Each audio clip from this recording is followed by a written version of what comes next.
Martin Devlin, Lachlan War, it's only Sport iOS. Two old men who know a lot about rugby, have seen a lot about rugby, who talk a lot about rugby, and contrasting views on what they both saw last night. Both watching the same television screen and both have completely different opinions. One despises World Rugby. You're about to hear from David Moffett first, and then Brendan Telfer, who thinks that, hey, the right team won the World Cup. The former New Zealand CEO, David Moffett, you're not happy at all with the refereeing and the TMOs? Not so much the referee. I'm really annoyed with World Rugby and the TMOs. And I think that's the game yesterday did nothing for the future of rugby.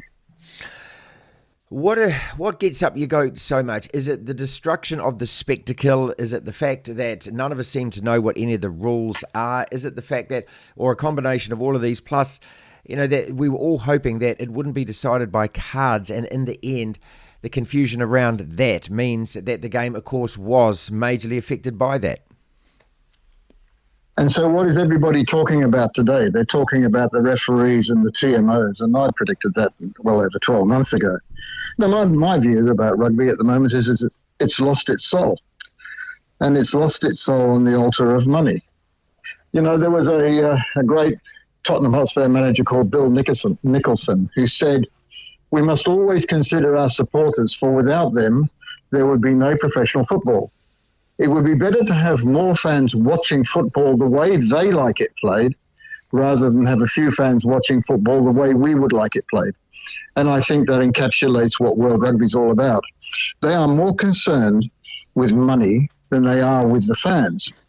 And that is, just before the World Cup final, they made an announcement that they were going to go to an elite 12-team competition, and they were going to go to a 24-team Rugby World Cup.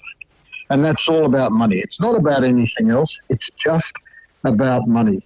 And it's about more ways to relieve fans of their discretionary income, in my view. And I think that's a terrible road to go down, and I think it's fraught with danger.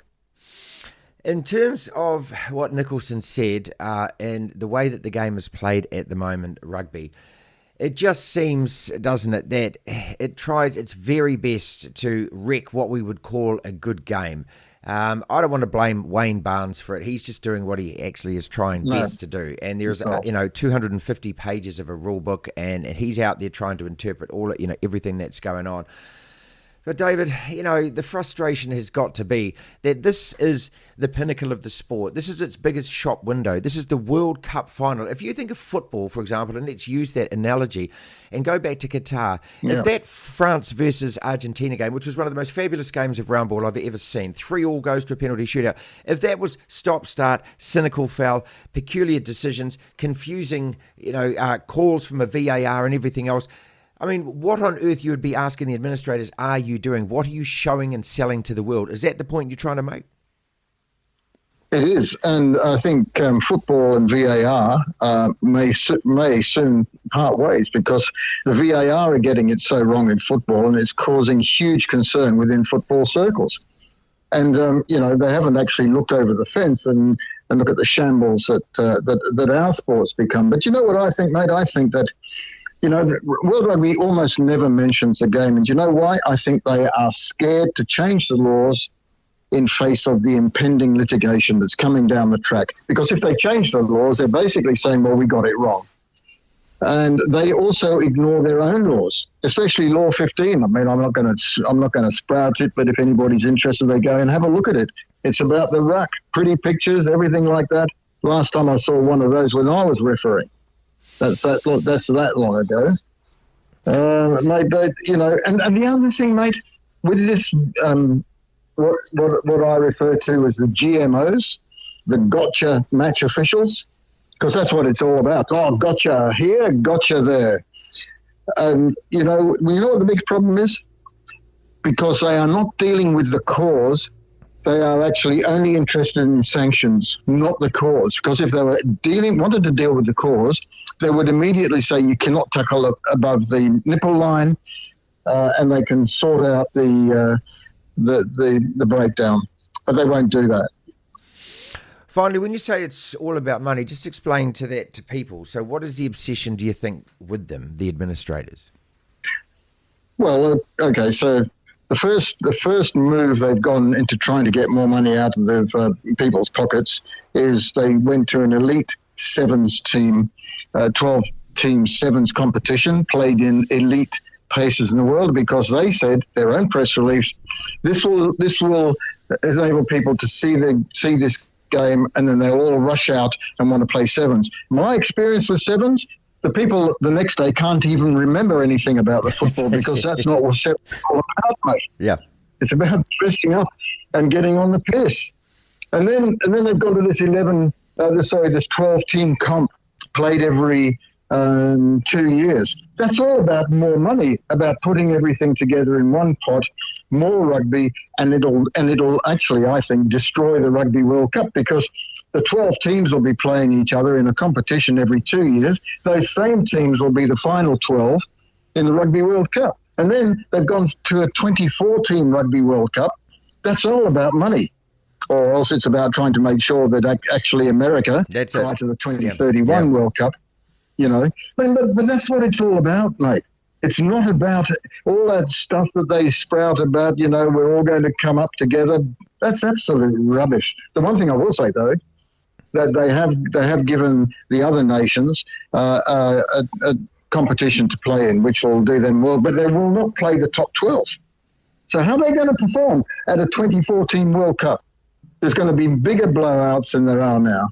Devlin. Yes, can they do it?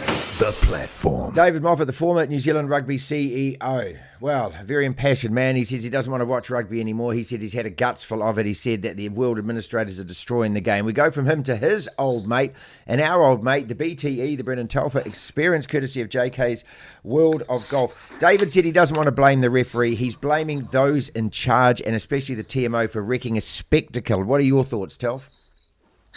I've been hearing that call from various areas around the rugby world. No, I don't feel as strongly about it as that. I mean, the very nature of the TMO, doesn't matter what sport you apply it to, it has this sort of arbitrary nature about it. It's kind of like a court. It has to make a decision. And so clearly one side always agrees with the decision and the other disagrees. And we're seeing that from the All Blacks. I saw Jason Ryan on the news tonight, and he sounds very bitter towards, kind of like out of the school, maybe not quite as emphatic as Moffett, but he doesn't feel very happy at all. He's a bit bitter about the lack of consistency with decisions coming out of the TMO and the bunkers, for example. But I mean, I don't have any issues with those decisions that they made. I thought they were all plausible and rational. And if you examine the laws of rugby, you'll find that what they did is correct. I mean, we've got to decide, I think, one way or the other. Some are suggesting we throw the whole TMO thing out the window. Nigel Owens, the ex-Welsh referee, is saying get rid of the TMO system and go back to what we had of referees making decisions. Yes, they'll make a few mistakes, but so what? But I don't want to go back to that. I don't want to go back to a situation where tries are awarded, mistakes are overlooked, things are missed, which the TMO picks up on. So we can't have it both ways. If we want to get decisions right, and it doesn't matter how small infractions may be, you've got to back the TMO system, and I do. Yeah, but Brendan, at the same time, the TMO missed a blatant knock-on from Faf de Klerk in the first half. Artie Xavier gets penalised. Wayne Barnes says to him on the field afterwards, I'm sorry, I got that wrong. And yet they that, they get 3 points. We have that ridiculous situation I just talked to Moffett about, where they infringe at a line-out, then there's a knock-on. Surely it's play advantage. We score a try. Barnes calls it play advantage. The TMO takes it back. And I haven't even got onto the yellow cards yet. I'm just thinking about, as a fan, is this what World Rugby wants to be presenting to the world? A game that is so stop-start and goddamn confusing and just creates so much controversy and conflict. Well, then, okay, throw the whole thing out the window and go back to what we had. But we saw this with cricket. When TMOs was introduced to cricket, I can remember people highly ranked as Stephen Fleming, who was still captaining the New Zealand team at the time, didn't want a bar of the TMO system. He's told me on air that the players don't want the TMO system, television getting involved in making decisions. Now, I'm sure you would find 90% of the cricketers, if not more, at the Cricket World Cup would object to the idea of throwing the TMO out the window. We've got to live with it. It may not be perfect. We can make it better. Some of those things that you've just mentioned, I'm not all too sure whether I entirely agree with. I certainly think in the case of the Savia decision, why wasn't the 3 points that Pollard kicked deleted from the score if he'd made a mistake? But I guess he'd kicked the ball, gone over, and under the laws of rugby, it's got to count. So, yes, they can tweak things, they can make it better, but I think we are just in the wake of defeat. We are looking for excuses to have a go at someone in authority to blame what happened on the field. And I thought Rico Ioane's comments were the best that I heard yesterday from anyone in the New Zealand team. He said the referee and the TMO didn't cost us the match. He said we did. We didn't make the most of the opportunities that we had. We didn't convert them into points. That's why we didn't win. End of story. Sorry, David Moffett. End of story. Devlin. That is a disgusting act. The Platform.